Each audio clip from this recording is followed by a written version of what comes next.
지구가 점점 뜨거워지고 있습니다.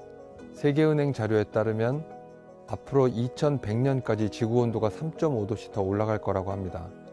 지금보다 지구가 3.5도씩 더 더워진다면 아마 인류는 지구상에서 완전히 사라지게 될지도 모릅니다. 지구 역사에서 가장 추운 시기로 알려진 빙하기와 지금의 온도 차이는 불과 5도씨 밖에 나지 않습니다. 하지만 바로 이 5도씨의 차이가 지구 생명체의 판도를 완전히 바꿔놓았다는 걸 생각하면 2도씨의 차이는 온도계의 눈금 두 칸의 크기보다 훨씬 큰 영향으로 우리에게 다가올 것입니다. 지구의 온도 변화를 2도씨 이내에서 억제하려면 지금 사용하고 있는 화석연료의 80%를 줄여야 합니다. 우리는 지금 모든 전기를 끄고 촛불을 켜던 시대로 돌아가든지 아니면 화석연료를 대체할 새로운 기술을 개발하든지 두 가지 중에 하나를 선택해야 하는 선택의 기로에 서 있습니다.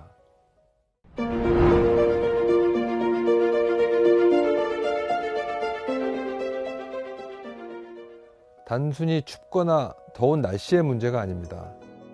기후변화로 인해 파생되는 식량 부족, 생태계 파괴, 에너지 고갈 등으로 인해 우리의 생존이 위협받는 치명적인 문제입니다. 그럼에도 불구하고 대부분의 사람들은 기후변화에 대해서 큰 관심을 보이고 있지 않습니다. 사람들은 여전히 기후변화 이야기가 저 멀리 남태평양의 이름 모를 섬나라 이야기나 남극 대륙의 펭귄 다큐멘터리에 등장하는 일쯤으로 생각하고 있습니다. 추운 것을 조금 참거나 더운 것을 조금 견디면 되는 일쯤으로 여기기도 하죠. 기업인들도 마찬가지입니다.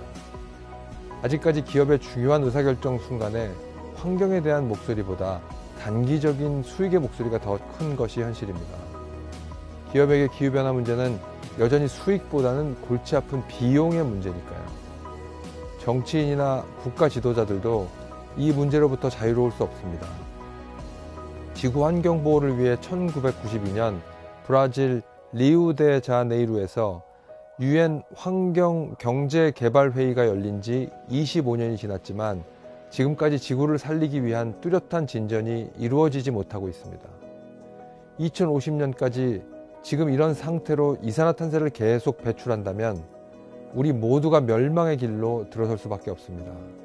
그런 파국을 막기 위해서 그동안 국제사회가 계속 머리를 맞대고 해결책을 찾아온 거죠.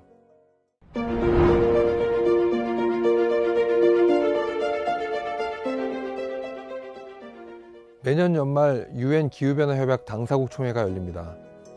지구온난화를 막기 위해 온실가스를 얼마나 어떻게 줄일지 논의하고 결정하는 자리죠.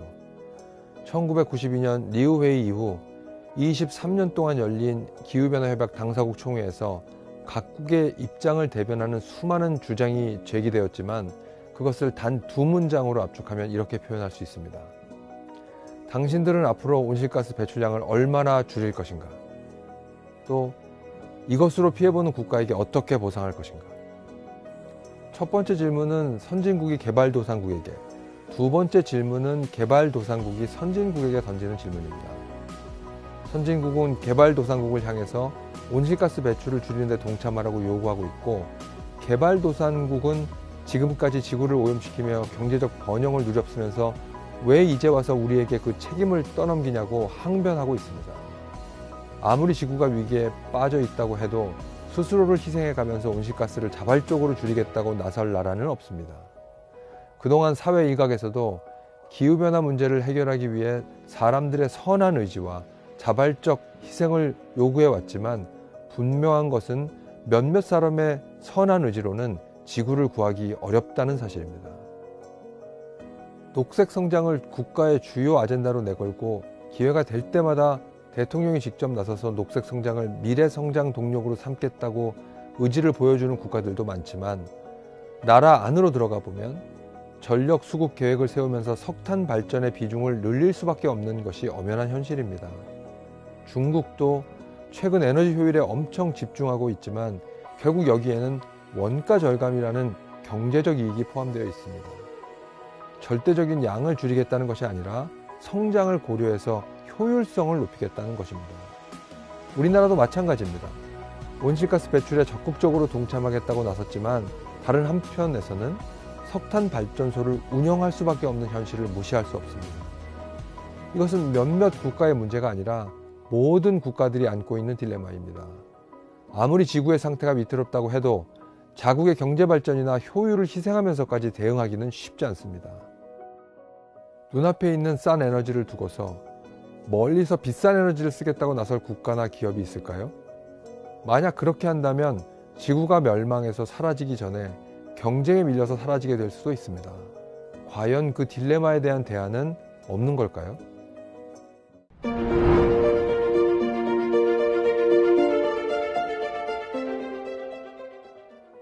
2017년 6월 미국 트럼프 대통령이 파리 기후변화 협정에서 탈퇴하겠다고 선언하면서 세계 환경에너지 업계는 혼란에 빠졌습니다. 온실가스를 줄이자고 전 세계와 한 약속을 깨트린 거죠. 미국의 변심은 이번이 처음이 아닙니다. 선진국들로부터 온실가스 배출을 줄이자고 약속한 1997년 교토 의정서에서도 미국은 한 차례 탈퇴한 전력이 있습니다. 하지만 20년 전과 지금은 조금 다른 점이 있습니다. 당시 부시 대통령의 교토 의정서 탈퇴 선언은 시장의 즉각적인 반응을 불러일으켰습니다. 미국의 신재생에너지 시장의 주가가 30%나 폭락하는 엄청난 결과를 낳은 거죠. 부시 대통령의 탈퇴 선언에 30%나 빠졌던 신재생에너지 주가가 왜 트럼프 대통령의 탈퇴 선언에는 요지부동으로 꼼짝도 하지 않은 것일까요? 교토 의정서 때만 해도 신재생에너지 시장을 이끌어가는 실질적인 주체가 정부였습니다. 신재생에너지 사업 그 자체로는 수익성이 없었기 때문에 정부의 보조금을 받아야 사업을 영위할 수 있었습니다.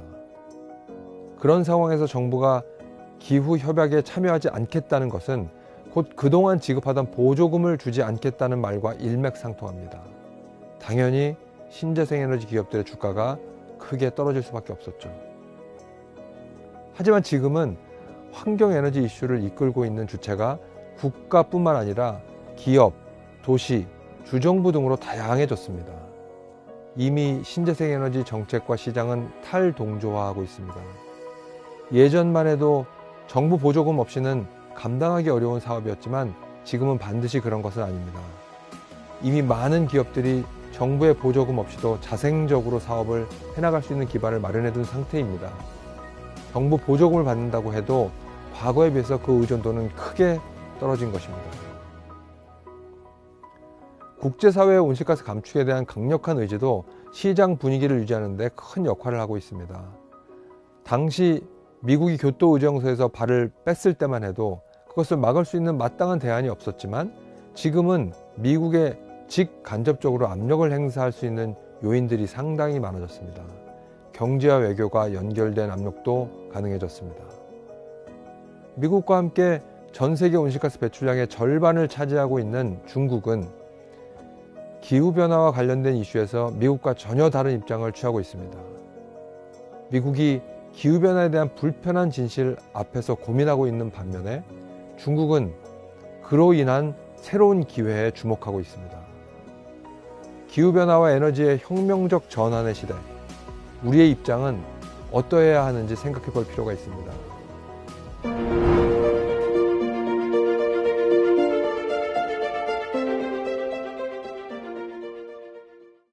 기후변화와 에너지 문제는 환경 문제로만 보면 해결의 실마리를 찾기 무척 어렵습니다.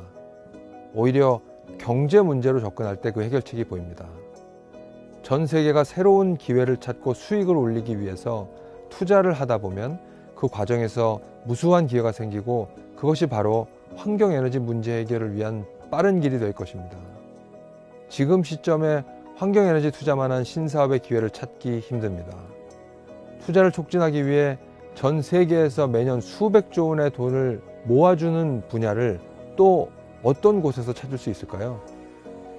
위기에서 기회를 찾기 위한 노력이 필요한 때가 아닐까요? 지구를 살리면서 새로운 기회를 여는 일이 지금 바로 우리 눈앞에 와 있습니다. 불편한 진실을 외면할지 아니면 새로운 기회로 삼을지는 우리 스스로에게 달려 있습니다.